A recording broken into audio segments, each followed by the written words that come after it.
Now with Nadine. I'm so excited to have Miss Paradise Valley on the show in the running for Miss Arizona. Beyond the crown, she's making waves with her incredible dedication to helping others, like bringing comfort to kids affected by the LA fires.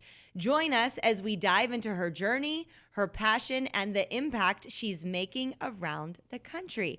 Mimi, it is such a pleasure to have you today. Yes, so nice meeting you. Thank you for having me. Absolutely. And 22 years old. You know, I look at you and right before we got started, you put on the crown, you used your bobby pins, and I'm thinking, how does that make you feel every time you do that? Yeah, no, it's truly so special because the crown represents so much more than just, a sparkly object. It's really been a tool to utilize as a young woman to advocate for those causes like my nonprofit and disaster relief, specifically for children, and go out in the community. I'm always at a ton of community events, just supporting whether it's Phoenix Children's or the Arizona Burn Foundation. And it just can be used as a tool to attract more attention. We're going to get into that, but I want to back up. Like when you were a little girl, yes, right? Did you dress up in gowns? Did you dress up in crowns? Like what? And now that you're wearing the real thing, what does that mean to you? Mm-hmm. I just think it's so special. I think every little girl kind of looks at like those Disney princesses and they want to be that one day.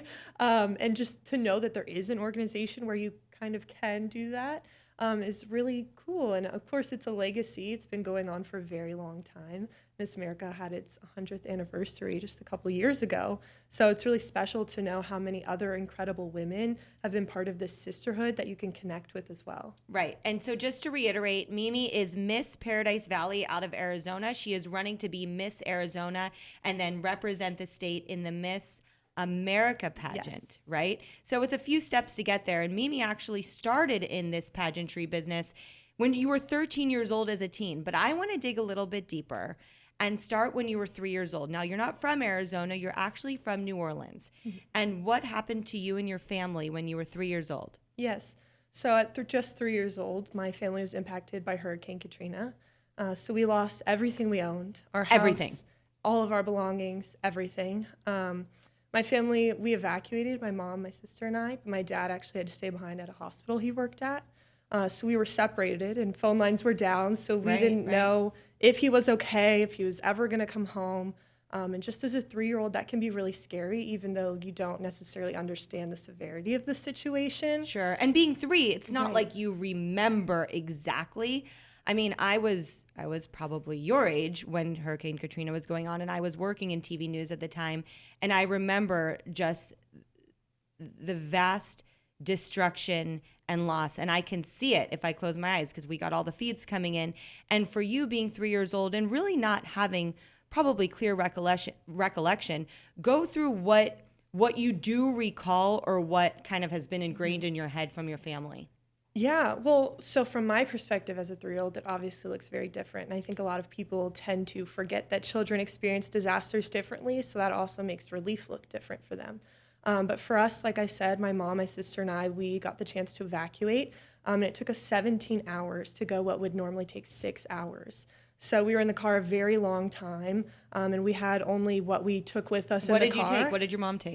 So my mom took a Pictures? lot of essentials like, IDs, medications, things like that. And then my sister actually took this giant stuffed Clifford that she loved, and it was like 6 feet. It took up like so much room in the car. Yeah, but that's what she wanted. Right. And, I unfortunately forgot my teddy bear cuddles. And so he was kind of left behind to drown in the floodwaters of Katrina. And that's what I really was missing too. And you remember that part. Like I remember it's that. the things that you remember that maybe live in your soul deep down. So you didn't grab your teddy bear. Where did you guys go? We actually evacuated up north to Shreveport in Louisiana. And so there was a casino that was offering free hotel stays for evacuees. And so we were able to stay there for a little bit. Every hotel, every apartment in the city, even nearby in Texas, was completely booked, sold, rented. There was no housing available. So we kind of stayed there for a while, and then we were able to get a 1-bedroom apartment finally, and we just kind of were there on blow-up air mattresses. But then you moved eventually. We did eventually move. You left the state. Yeah, we did. My Where'd you go? grandparents are still there, but we actually ended up leaving and going to Texas, which was, pretty common to just go to Texas right there. And so we were there for a while, and then we made our way to Arizona. And then you made your way to Arizona. And, making all these numerous moves. When did you actually move to Arizona? How old were you? I was, probably like 11 or 12. So at this point, where does Arizona become home for you? Mm-hmm. Is that, when you look back at your childhood, what is home? That's kind of been an interesting concept for me. When you like introduce yourself in class at school or at professional events, people are always like, where are you from? And I'm like, I don't know. A few? Well, I'm like, Arizona. Oh, where are you born? Louisiana. Right. Like, there are all these different questions where they're getting different answers. So for me, it's always been like a complicated question to answer. And I think the perspective is, what is home? Right. And, when you think of something like your sister, I know you were too young, home to her was her Clifford. Right. And, home to you was your Teddy. And so you settled in Arizona at 11, but at age 13, you got involved with Miss America. Yes. Why, how, and what did you do? Mm-hmm. So I actually had a local dance teacher that was a local director. So she ran a local program, and she asked me to compete. And so I gave it a shot, and I just really enjoyed it. So I kept coming back, and I feel like that's also a really common theme with a lot of girls. Right. But it's truly just so fun, and so I kept coming back and seeing the impact that you can make in the community and the connections and opportunities that you get. It was so valuable, and of course scholarships. Sure. Yeah. Yeah. So I think what people see is not as much as what they know. Mm-hmm. Really, what the Miss America platform is. You guys are getting scholarships, you're getting opportunity, philanthropy is so important. So you got involved as a teen. Do you have like a specific memory from your early days in pageantry? Oh. Your favorite dress color? I don't know. No, I feel like gown is the part that a lot of people enjoy, gown, especially as a Miss competing, because you just don't get what to color do that was your often. favorite? Blue. I love blue. Okay. So I had a blue gown that was just really beautiful. I felt like Cinderella. Do you still have it? I don't, but I have a photo of it. Right. So I lived through the photo. But yeah. So what's really interesting for you, Mimi, is I feel like, because we've talked a lot before this interview, you really wanted to take your background and your passion and use it towards doing good. And I think that's what really paved the way for you in the Miss America, journey.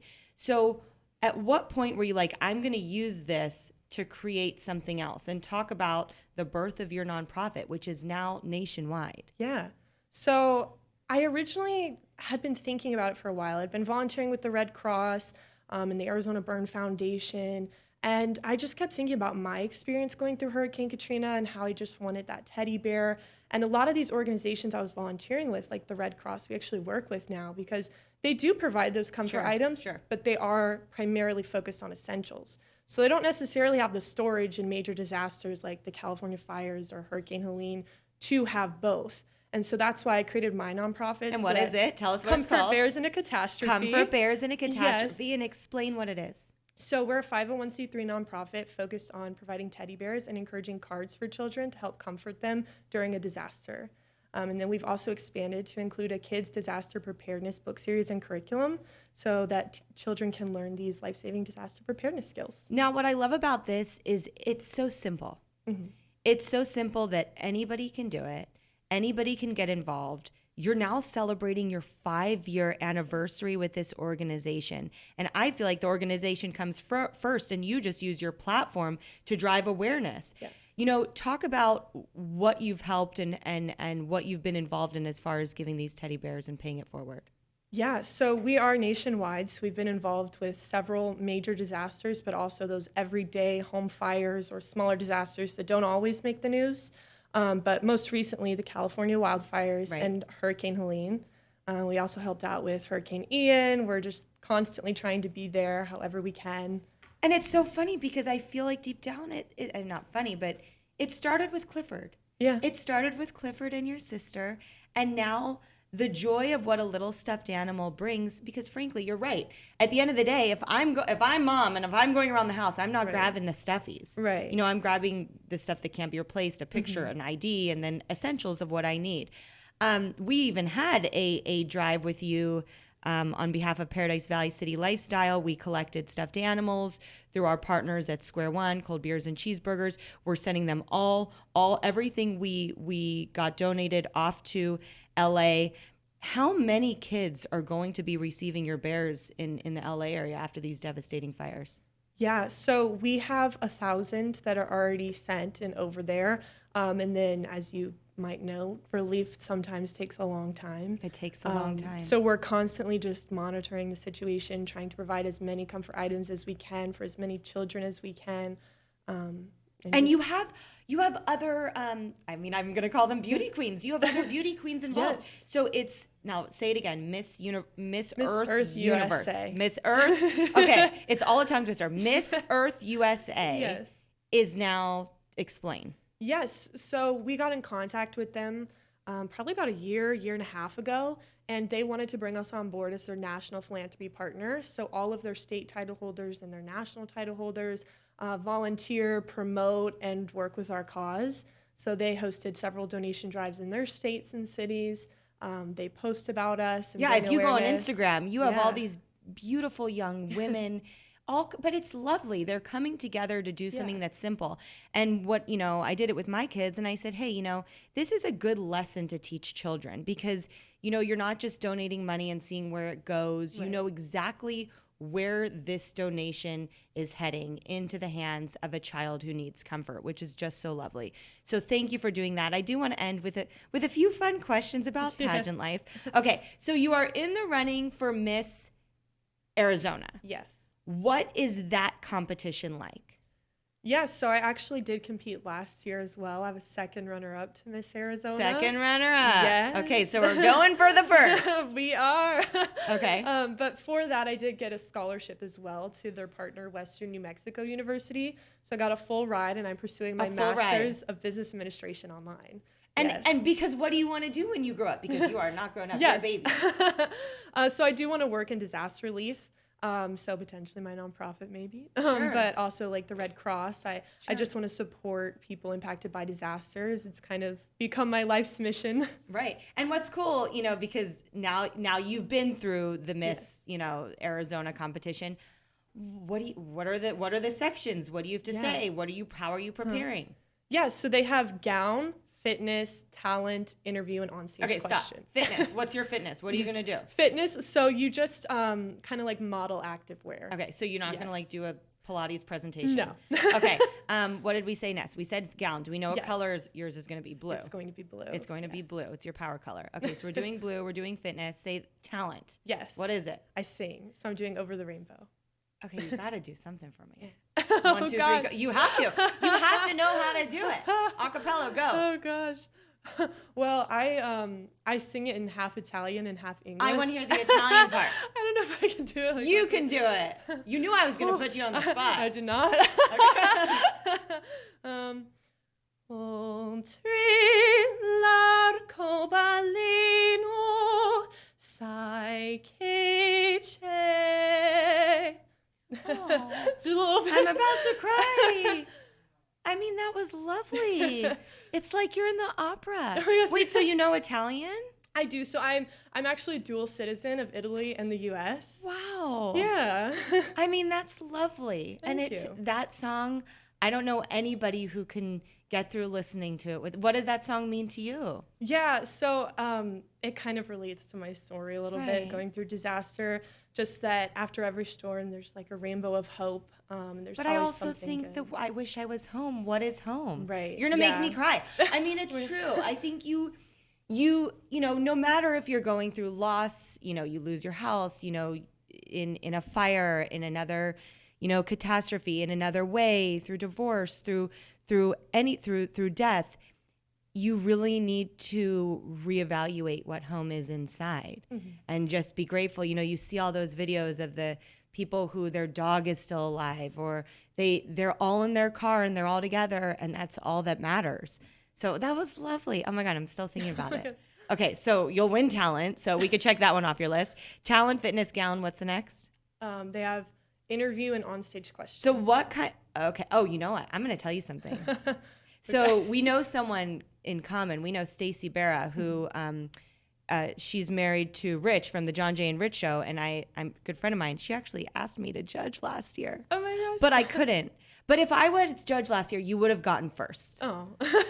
So maybe I'll get another shot this year. I just couldn't with the schedule because it's in June, right? Yes. It's in June, and June is too hot for me in Arizona. So Fair enough. I'm like an opposite snowbird. Okay, so what kind of questions do they ask? Yeah, so you submit paperwork. So there's like a resume and then like an essay about your service work, and they can ask anything from there. They ask some questions related to like you being Miss Arizona, how you would handle the responsibility, Sure. And then kind of from there they can ask just about anything. So you never quite know what to expect. All right, so let's do some Q&A. Let's do some practicing. Okay, so if you had a teddy bear now, if you got your chance to get yours back, what would you name it and why? So my childhood teddy bear, I named it Cuddles. Okay. That's probably what I would name it just because it has special meaning to me. But I feel like a lot of times children name it just, names that they hear or simple names like Teddy. Sure. Yeah. Your idol, your mentor, someone who's always been there for you. Ooh. So there's actually somebody I met through pageantry who's now a local director. She's on a board. And her name is Caitlin Martin. Okay. And she's also a local makeup artist. And she's just always been there. She is such a positive role model. She's always using like her makeup skills. She'll do face painting for kids at service events. And she always is there to kind of mentor and guide me through things. And I just really look up to her. A hobby that you do just to, get away from it all mentally and physically. So I golf. You golf. You're a golfer. I am. Okay. Yes. So you are multi-talented. You know Italian. You can golf. You're a philanthropist. What else? Okay. Oh my gosh. What's your favorite golf course? That's tough. There's a lot. I go to a lot here. There's a lot of beautiful ones. I know True North is probably one of my favorites, just because the desert scenery is so pretty. But there's a ton in Arizona. You literally can't go wrong. All right. Bucket list. What's on it? Number one. Ooh, so I want to play in the Celebrity Pro-Am for Waste Management Phoenix Open. That's on your list. Yes, that's definitely on my bucket list. Bucket list item. Yes. I hope you're listening, Thunderbirds, because here she is. Okay, that's a good one. Now your cheat meal. Ooh, I love a good donut. Probably like a strawberry donut. That is delicious. Okay, your favorite. Do you have a boyfriend? I do. You do. Yes. Hopefully hopefully we're hoping that this lasts. Like, right. Is it serious? Yes. I mean, I don't. Sometimes we film, and I hope that yes, that would be fingers crossed. That's the plan. What does he do? He's in medical sales. Is he very supportive of all of this? Yes, Okay. of course. Yeah. Right. Do you have any pets? I do. I have a little French bulldog named Meatball. That's super cute. Anything else you want to add for people listening, just about you and what you're doing with your organization? Just that anyone can get involved. So we have virtual opportunities as well where people can write the encouraging cards that we attach to each comfort bear. And so we're always looking for businesses and people to get involved. Sometimes we've had companies do corporate events where they write these cards. Sure. And so we're just always looking to amplify our impact. Okay. And I would like to break the story when you get signed from Capitol Records. Deal? Yes. All right. Well, where can people find out more about you? They can find it on our website, www.comfortbearsinacatastrophe.org. Instagram?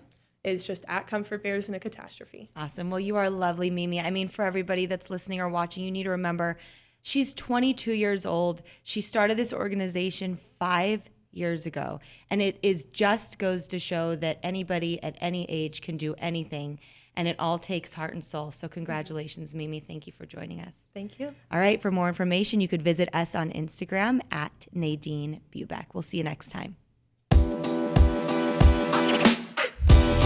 Now with Nadine. Produced at Star Worldwide Networks.